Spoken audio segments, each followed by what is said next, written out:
The same with horizontal networks, for instance. If you're working in a hierarchy, it's simple. Life is simple, like in the army. You just do what is said, and that's it. But when you are working in a horizontally organized company, it means that you have to negotiate with other departments, that you are more or less equal. So there are negotiation skills, social skills involved, etc., etc. The last one is also interesting.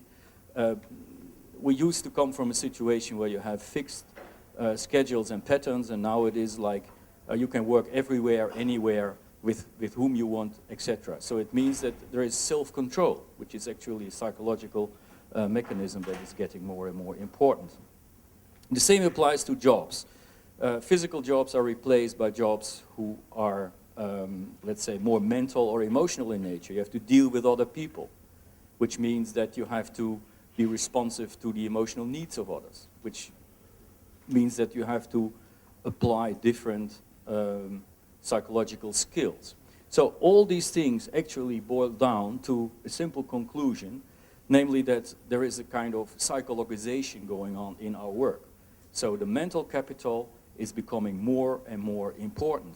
And that's the reason why in companies it's not enough anymore that workers are just healthy. Healthy in terms of what that means traditionally, that there is no complaints, that there is no sickness absence. So it's not enough that workers are only healthy and are at their work, but they should actually be motivated and they should have more mental capital in place and actually be prepared, as the Americans say, to go the extra mile. So in other words, organizations need engaged workers. So we have the psychology that is moving from negative to positive, and we have the work organizations that actually move in the directions of more motivated and engaged workers that are important. There is also a kind, you could say, a political thing at stake. Here is a kind of joke. This guy is saying we need more of what the management experts call employee engagement. And he continues by saying, I don't know the details, but it has something to do with you idiots working harder for the same pay. And then the question is, of course, is anything different on your end? Does it make difference for you? And then he said, yes, I think that I'm supposed to be happier. So engagement actually, is this something that is good only for the employer, or is it also good for the worker? And I will show you that it's actually good for both of them. So what about work engagement? If you type this in Google, then you will find typically these kind of nice pictures where everywhere engagement is actually playing a central role. So these are consultancy companies that promise you when you have 1 point more of engagement, your revenues will be 10% better, more profit, more turnover, etc., etc. I'm prepared. I'm actually not prepared to believe that because it's a claim, and being a scientist, I really like to know if it's actually true. So that's one of the things that we also study. So what actually work engagement is, or how we define it, is here displayed. It's a positive, effective, motivational state of fulfillment, so psychological state, positive. It's characterized by vigor, and that's actually another word for energy. So engaged workers are very energetic. They are not easily tired. They continue and things also go bad, so they have a lot of energy. The other thing is they are dedicated, meaning that they are very involved in their work. They think it's very significant what they do. They take pride in it. They are challenged by their work. They are enthusiastic about their work. So all these kind of positive emotions that go with it. And they are absorbed, meaning that they are actually drawn into their work. They have difficulties detaching themselves from work. They forget the time because they are busy, so interested in what they're doing, so focused that they forget everything around them.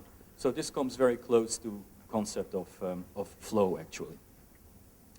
And as a kind of Pavlovian reaction, when a psychologist is thinking about a concept, then the next step is, okay, let's develop a questionnaire, and that's what we did. So we developed this scale, and most of the research that I will show you is based on this scale, and you see here there are the 3 different dimensions, and these are the typical questions.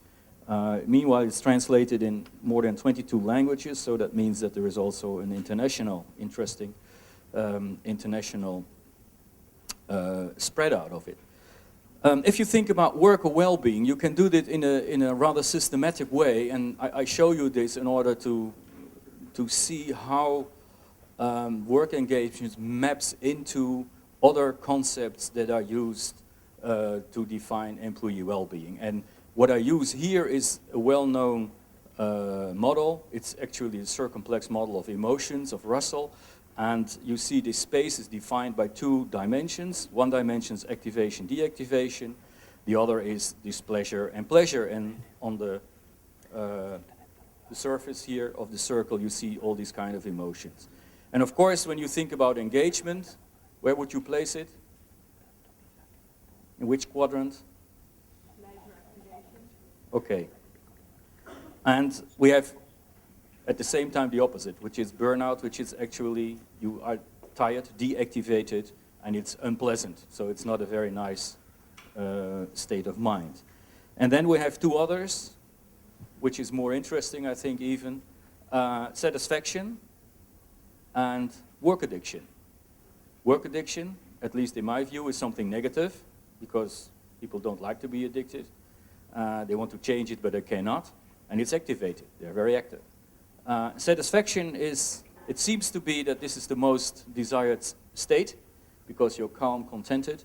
But what is lacking is actually a kind of drive. So it's more satiation than it is activation. To go a little bit in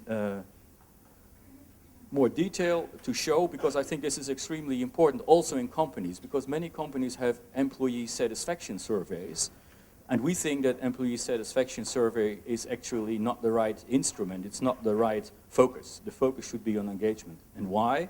Of course, both concepts are related.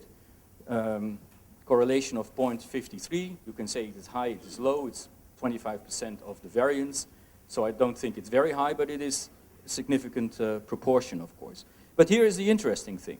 This is from a recent meta-analysis showing actually that the correlations of engagement with performance are higher than the correlation of satisfaction with performance. And this specifically applies for contextual performance. And that means performance that is defined by doing more than your actually job desires from you, or more than you have to do. So you're helping another colleague to finish his work, you do overwork, you help a newcomer to socialize, you organize a party for your co-workers, etc. So you do more than actually is expected of you. And there you see it's a very high correlation with engagement. And what's even more, when you do a more detailed analysis, then it is shown that engagement adds variance beyond what is explained by satisfaction. So that actually means that when you have engaged workers, that they perform better beyond the performance of mere satisfied workers. And what about workaholism? Actually, you have a whole program about the difference between engagement and workaholism, and these are some of the results. So workaholism is defined by a compulsive inner drive. So people don't drive because work is fun. People don't work hard because work is fun, because they are intrinsically motivated, but actually because they feel that they have a need to work. It's actually not an approach motivation, but it's an avoidance motivation. So workaholics actually work so hard because they want to avoid the negative feelings of not working.